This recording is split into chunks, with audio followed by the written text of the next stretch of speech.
Ross, welcome back to the show. Well, great. I'm excited to be here, Tony.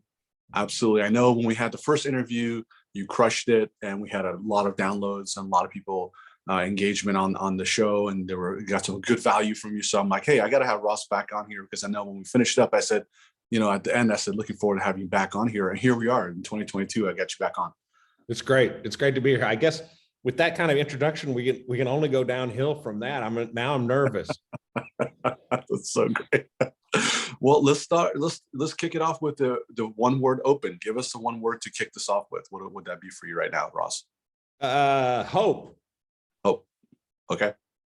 And for those listening, that's their first time learning about you and your company. If you want to take a couple minutes to give a high level overview of what you do and who you help, that would be great. And then other people who are tuning in again, they know what you do already, so they just kind of listen in. Yeah, Tony. We're out here for the solopreneur, the single person company, which is the majority of small businesses in the country and on the planet. What we do is we help those individuals or 10-person or less companies launch, run, and grow their small business. So we do everything from nuts to bolts through a single app, through single website, get them incorporated, handle their compliance, handle their accounting, all of their financial services, their marketing, just a one-stop shop for the entrepreneur, solopreneur.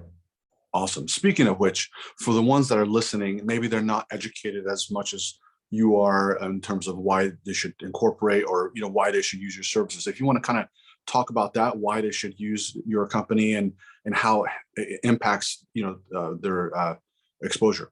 Yeah. Well, first of all, let's talk about, we're a public benefits corp. So we're out here to save the world. And that's what gets us so excited.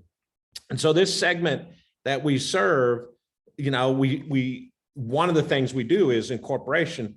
It really is one of the best inventions of our government is the ability to incorporation, because what it does is it creates this, you've heard the term a corporate shield. It protects your assets. It protects your family. It protects you personally from liability. And I also think it's the key to, entrepreneurship and commerce in, our country, and other countries have this same form of incorporation. So that's the starting point. Protect yourself, protect your family. And then, number two is it has tax benefits also. So, it just really is, if you're serious about doing this, and I'll give you another stat, it's like 30% of our customers come to us with revenue already. So I'm not saying you can't start a business, and you have to incorporate. And in fact, we have lots of businesses that haven't incorporated, but they're still using our platform for the other products and services that we offer.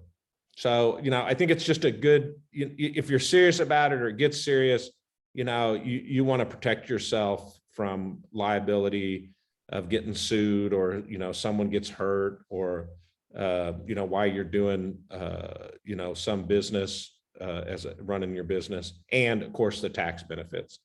Awesome. One of the questions that came in last time, people were wondering if they should wait to hit $1 million in revenue before they incorporate, because their accountant told them that. So I would love to hear your point of view on that.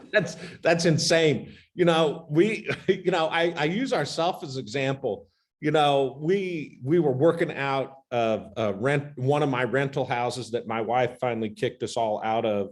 At some point, she said, "You guys got to start paying rent." We didn't have any revenue at all, but we were incorporated because, you want to limit this liability. You got tax implications. You should do this. If you're serious about a business, you should incorporate. Got it. Regardless of revenue, right? From your perspective. Regardless of revenue. Yeah. Because I know a lot of people who are not the first time around, they incorporate at the same time they get their, trademark and all that stuff, and the copyright and their logo, all that stuff together, because they know they should do that. But if they're first time solopreneurs, they may not. And if they go to their accountant, some accountants say, hey, when you hit $1 million, when you cross the 7-figure threshold, you should incorporate then, and I'll help you. And then it's such a long process. I've heard some nightmare stories. And for what we're here to help. And so, for what we charge, it's just, it's such a small fee and it has such great benefits for you from a tax point of view and from a liability point of view. You know, what you'd have to pay to get you up and running and done properly too. Be careful, it has to be done properly, and we pride ourselves on doing it properly. You know, one single lawsuit or one single, you know, tangle with a creditor or a client, and whatever you thought you were saving by not incorporating could vanish in a New York second. Absolutely. And what about different states? So can you help everyone in the United States or certain states? I say all 51 jurisdictions, all 50 states, and then the District of Columbia, because it's not a state. We handle everything for you in all those states. And there is some complexities. You know, the other thing I say about this is, I don't know if people know this, but, you know, accountants, we have a lot of accountants on our platform that use our platform for their clients. We're fine with that. The other thing I say is, if you go to an attorney and pay the thousands and thousands of dollars that you'd have to do, if they're not using a service bureau that actually specializes in doing formation, they're probably making a mistake.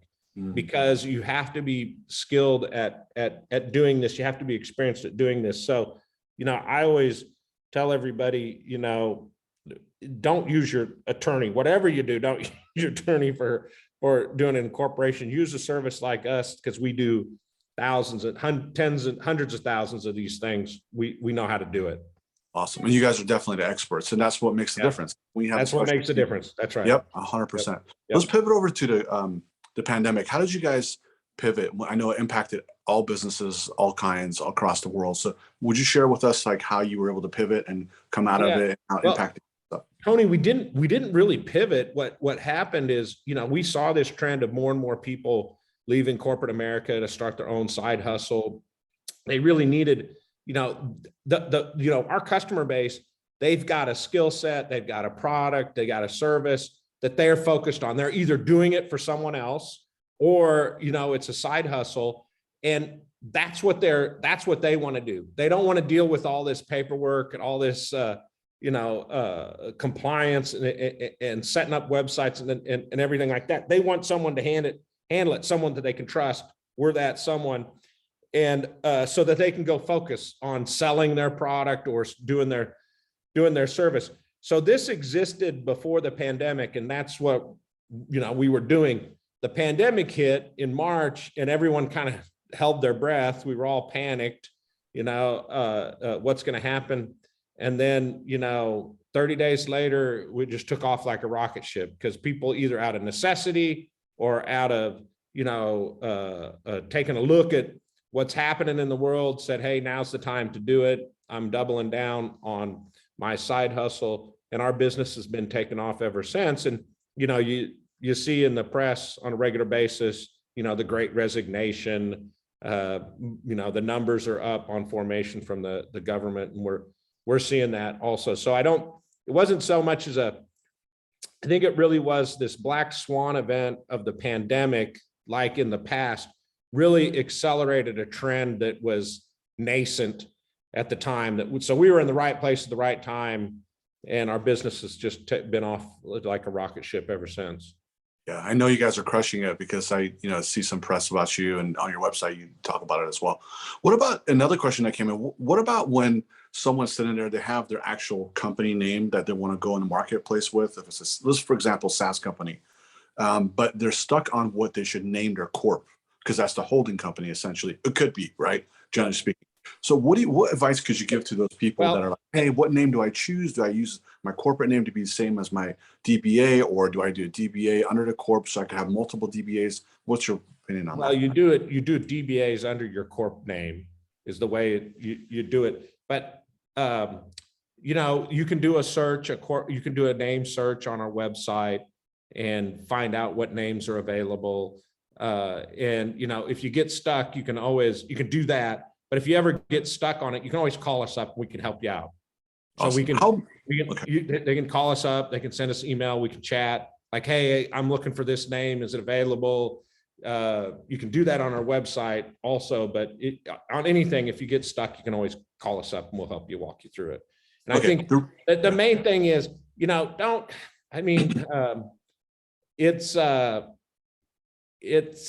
just as an entrepreneur, yes, I think the name is important and there's vanity associated with that.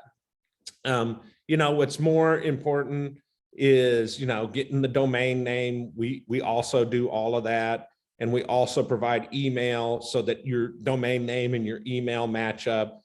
And hopefully, we can match that up also with the corporate name too. That's the ideal case. We'll help you do that. And I think that's important to people when they first start up. But many times it's, you're not going to get Coca-Cola. You're not going to get ZenBusiness.com. And so, you have to compromise. And on our website, you can put in, 3 of your top picks and we get back to you and say, hey, those are available. This one's available. This one's not. What about this idea? So we'll help you through that. Awesome. Thanks for sharing your point of view on that, because the impression I got from the questions from last time were people were like, oh, I don't know. I'm going to kick it for a while to see what name I could come up with. And it's all about execution, kind of like what you were saying a second ago. You just got to, go after the business model and, go to market with it. Yeah. The name part, you can always revise it or That's make right. it a DBA under your holding code. So I'm glad you mentioned that. So perfect. With that said, can you share with us a recent win since last time we talked, something that you're proud of that you added on the board, or a new product offering that you guys offer now? Well, I think that the thing that gets me the most excited is we are a full-on financial services company. So we can handle all of the financial services that a small company needs: banking, invoice, expense tracking, merchant account, just everything you need to get up and running, integrated into your website. So, we're full on, can get you out there and operating, which is very exciting. People love it. We love it. It's got a super high NPS. We're very excited about it. And, it's banking and financial services is kind of a big part of what a small business is. And we provide that all online at a great price with a great, digital product. Yeah, it sounds like you've expanded a lot since last time. Yeah. That's exciting. Yeah. Yep. So let's shift gears over to thought leadership. So I would love to hear your point of view as a thought leader. What does it take to become one? Well, let's not get carried away. I mean, I appreciate that. For me, thought leadership is about, don't tell me what you're going to do it. So I think, you got to have proof, and proof is in the marketplace. So, I'm interested in thought leaders that, have evidence of success. And I like multiple successes, or multiple successes, or maybe at one company, but for a decade plus, and they've had multiple successes in scaling a big business, et cetera. So, that's what I look for. And so, that's what I point to for me is, I talk about its experience. I have experience. Here's been my experience. If people are asking me for advice, here's my experience. Hey, I like what this thought leader does. I think they have some credibility. We're seeing success there too. So that's what I'm focused on. And then, I think also thought leaders have to be accessible, so you got to be able to, call them up or send them an email. I make myself accessible, and I always end up learning, more or getting more energy out of the exchange than I put in, or at least equal. So it's just this, it's a positive. It's the reason you do this. You do what you do. So it's just a positive experience. So I hope that's it. I'm out there helping people with my business and doing stuff like this, trying to get the word out. But just like with my kids, don't do what I say, do what I do. I think you have to set the example. So Yeah, that's really that's great. where my head's at. That's really great. Thank you very much. And let's talk about the last thing about company culture. What is the number one thing you think that you must have as an organization to have an awesome culture that's thriving? Well, let me talk about one thing. So at our company, we measure everything. We're data rich. We have, in some cases, too much data. So one of the things we do is we measure our employee NPS on a monthly basis. So, our employees rank the company, 0 to 10 on a monthly basis, and it's anonymous, and we use a service to do that. So, I think you have to have a culture where we're paying attention and we're measuring it. So if we have a bad, employee NPS, why is that? What's the issue? So first of all, we measure it, which means that we're taking it seriously and we think it's important. I think it is the most important thing, especially, when there's some turbulence in the market and the economy. You want to be able to have employees that you can count on. And we have the service that we use to measure it says we have the best numbers, some of the best numbers in the country with respect to employee NPS. And we recently had to start recruiting into our customer support.